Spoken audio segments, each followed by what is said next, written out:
2020 മുതൽ 2.5 ദശലക്ഷം സൗദി യുവ സ്ത്രീ പുരുഷന്മാർ സൗദിയിലെ സ്വകാര്യ മേഖലയിൽ ജോലിയിൽ പ്രവേശിച്ചതായി മന്ത്രി അൽ രാജ്ഹി. റിയാദിൽ നടക്കുന്ന 3ാം ആഗോള തൊഴിൽ വിപണി സമ്മേളനം ഉദ്ഘാടനം ചെയ്തുകൊണ്ട് സംസാരിക്കുകയായിരുന്നു മന്ത്രി. വിവിധ രാജ്യങ്ങളിൽ നിന്നുള്ള 40ഓളം തൊഴിൽ മന്ത്രിമാരും 200-ലധികം അന്താരാഷ്ട്ര പ്രഭാഷകരും ആഗോള തൊഴിൽ വിപണി സമ്മേളനത്തിൽ സംബന്ധിക്കുന്നുണ്ട്.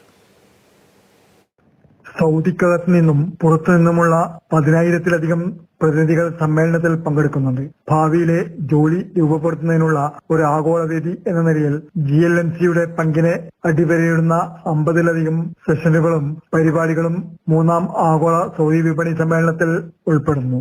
സൗദി തൊഴിൽ വിപണി ഗണ്യമായ പുരോഗതിയിലൂടെ കടന്നുപോകുന്നുണ്ടെന്നും 2020 മുതൽ 2.5 ദശലക്ഷത്തിലധികം യുവ സൗദി പുരുഷന്മാരും സ്ത്രീകളും സ്വകാര്യ മേഖലയിൽ ജോലിയിൽ ചേർന്നുവെന്നും മാനവ വിഭവശേഷി സാമൂഹിക വികസന മന്ത്രി അഹമ്മദ് അൽ രാജി പറഞ്ഞു.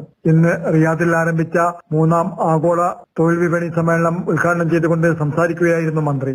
ആഗോള തൊഴിൽ വിപണിയിൽ നേരിടുന്ന പ്രധാന വെല്ലുവിളികളെക്കുറിച്ച് ചർച്ച ചെയ്യുന്നതിനായി 2 ദിവസത്തെ സമ്മേളനത്തിൽ നിരവധി രാജ്യങ്ങളിൽ നിന്നുള്ള തൊഴിൽ മന്ത്രിമാരും ലോകമെമ്പാടുമുള്ള നയരൂപീകരണ വിദഗ്ധരും പങ്കെടുക്കുന്നുണ്ട്. Mathrubhumi news, Riyadh.